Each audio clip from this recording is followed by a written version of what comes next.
அவர்களே காலை வணக்கங்கள். இது ரொட்டீன் நல்லது விரும்பும் முருகானந்தன். நீங்கள் பார்க்கக்கூடியது ஒரு அரண்மனை.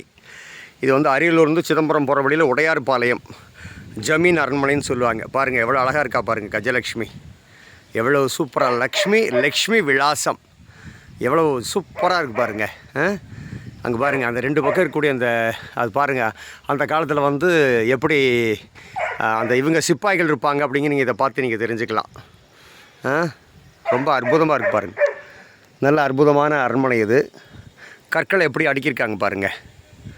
கற்களை எப்படி அடுக்கி வச்சு இன்றைக்கு இந்த கோயிலை வந்து அவங்க கட்டியிருக்காங்க. பில்லரு, அப்புறம் இந்த கல்லுகள்லாம் பாருங்கள். இந்த கல்லுகள்லாம் எவ்வளோ அற்புதமாக பாருங்கள். நல்ல அருமையான கல்லுங்க, ஃபஸ்ட் கிளாஸ் கல்.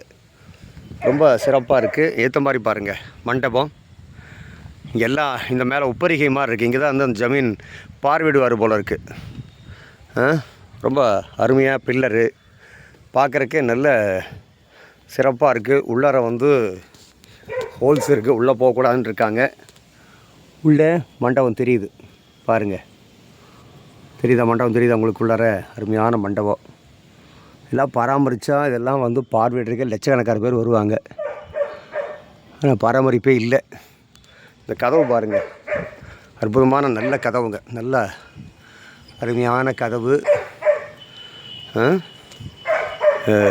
எப்படி ஒரு தூண்கள் பாருங்கள், நல்ல அற்புதமான தூண்கள்.